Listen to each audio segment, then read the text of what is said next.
Reka tubasuhuze nshuti mudahema kudukurikira, mwiriwe mute Imana ikomeze kubaha umugisha. Turabashimiye cyane rero ko mwongeye kuza kuri cano Amahumbezi, tubashimira ko mutajya mudutererana ahubwo ko igihe icyo ari cyo cyose tuba turi kumwe. Wowe ukigera bwa mbere kuri iyi cano, ushobora gukanda aho ngaho handitse subscribe, urahita ubona hishushanyijemo akantu kameze nk'inzogera, nako ukandeho, uraba ukoze notification, ubwo tujye tubana no mu biganiro byacu bitandukanye. Wowe wabikoze uri umuntu w'agaciro kandi nawe ugiye kubikora urabugize neza. Uyu munsi reka tubagezeho amakuru, turi mu karere ka Bugesera, aho tugiye kubabwira ku muvuzi gakondo uzwi cyane w'icyamamare witwa Sarongo. Sarongo abenshi muramuzi, ni umuvuzi gakondo ukorera mu Bugesera. Yagiye agaragaza ibiganiro byinshi bitandukanye, rwose agaragaza uko avura. Mwagiye mubona abajura yagiye ateza inzuki, abandi bantu bagenda bafatirwa nko mu bitoki bagiye kwiba.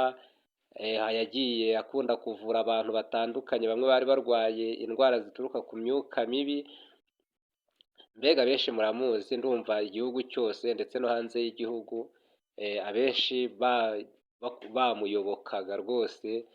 Abenshi yabafashaga, yabavuraga, yavugaga yuko agaruza ibyibwe. Abenshi ku mbuga nkoranyambaga mwakunze kugenda muyibona yuko hariho abagenda afasha, yewe hariho n'abatangabuhamya bagaragaza neza yuko yagiye abafasha mu bihe bitandukanye, akagenda abakemurira ibibazo bari bafite, abarwayi akabavura, babuze ibyabo cyangwa se abibwe ibyabo akabibagaruriza.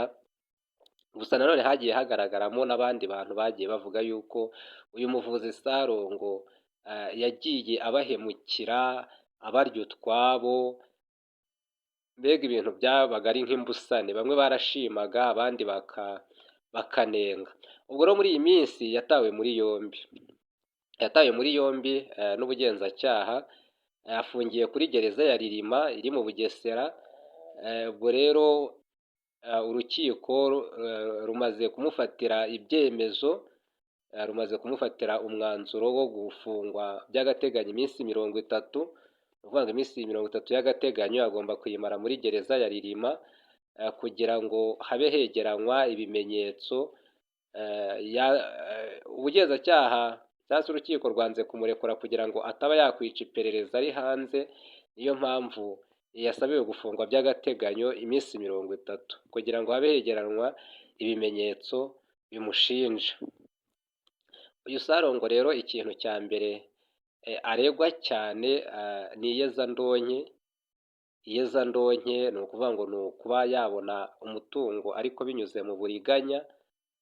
Ni ukuvuga ngo adafitiye ibimenyetso aho umutungo we ukomoka, kuko bivugwa ko afite imitungo myinshi, afite amazu, afite ibibanza hirya no hino, cyane cyane muri ako karere ka Bugesera. Mbega murumva ko iyo abajijwe ati iyi mitungo yavuye he, ngo ntabwo abasha neza gusobanura aho iyo mitungo yavuye, kuko ngo hari igihe agaragaza yuko yaba yaragiye mu Bugande, ngo akaba yari afiteyo imitungo, akaba yarayizanye mu Rwanda. Bakora ubushishozi bagasanga bitari kumvikana neza. Ntabwo ibyo ngibyo bihura n'ibyo abavuga. Ikindi kandi yaregwaga yuko akoresha impapuro mpimbano cyangwa se ibyemezo bihimbano by'urwego rw'abavuzi gakondo. Gusa icyo cyaha cyo ntago kiramufata, kubera ko byagaragaraga yuko mu rugaga rw'abavuzi gakondo yari arimo, ndetse n'icyemezo kibigaragaza nacyo cyari cyo, ntago cyari igihimbano. Gusa nyine haragenda hegeranywa ibimenyetso, harebwa niba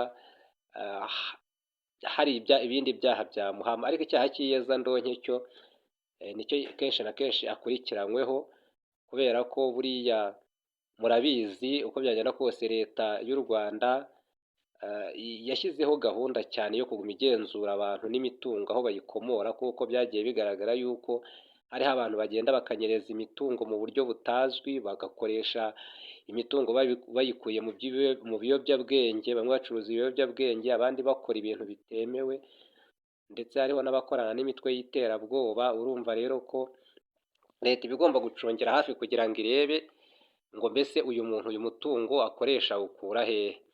Ubwo rero Sarongo nawe ari muri icyo gika, buriya kugira ngo ugire amafaranga kandi udafite inkomoko yayo nacyo ni ikibazo. Murabizi abenshi bakunze kugenda babifungirwa, bigaragara neza yuko niba uri nko mu nshingano ukaba ufite umutungo utabasha gusobanura, bihita bigaragara yuko wariye ruswa cyangwa se ukoresha ubundi buriganya ubwo ari bwo bwose kugira ngo wigwizeho imitungo. Rero uyu Sarongo nyine nk'uko twabibabwiye yabaye ahawe iminsi 30 y'agateganyo kugira ngo habe hakorwa iperereza, ubu afungiye muri gereza ya Ririma. Rero abo yafashije kuko hariho n'abo bavugaga yuko yakundaga gufasha abatishoboye muri ako gace atuyemo, abo yafashije birumvikana bari mu marira, ariko niba hariho n'abo yaba yarahemukiye nabo ubwo bashobora kuba batekereza yuko bagiye kubona ubutabera, kandi nibyo koko ubutabera bw'u Rwanda burakora. Niyo mpamvu dukwiye gutegereza imyanzuro y'urukiko.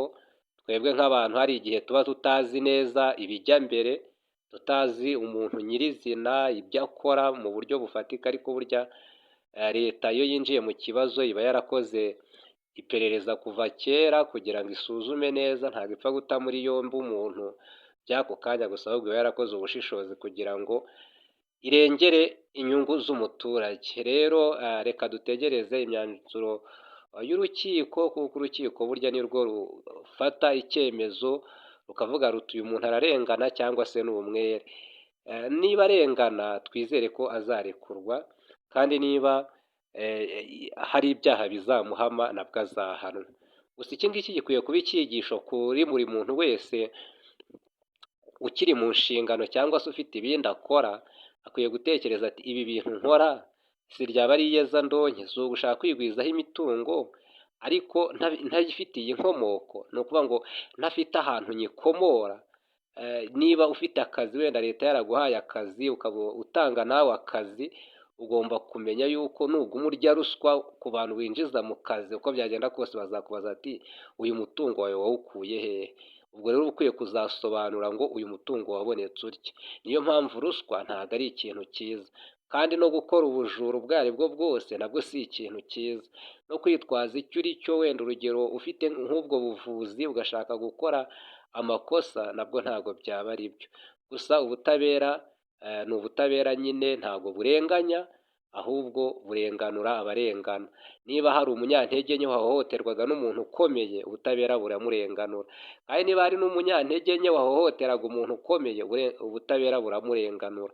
Ubutabera icyo bubereyeho ni ukugaragaza ikibi n'icyiza. Ubwo ni ukuvuga ngo iyo uri mu murongo mwiza, ubutabera burakurenganura, nta kibazo kiba gihari. Rero reka dutegereze ibya Sarongo, kandi inshuti ze zamukundaga cyangwa se zimukunda zikomeze zimusabire, kandi n'abakeka yuko yaba yarabahemukiye nabo reka twizere yuko mwiteze ubutabera mu minsi iri imbere. Reka dutegereze, tuzagenda tubakurikiranira, tuzabagezaho uko ibintu bizaguma bigenda biha ibindi. Murakoze cyane.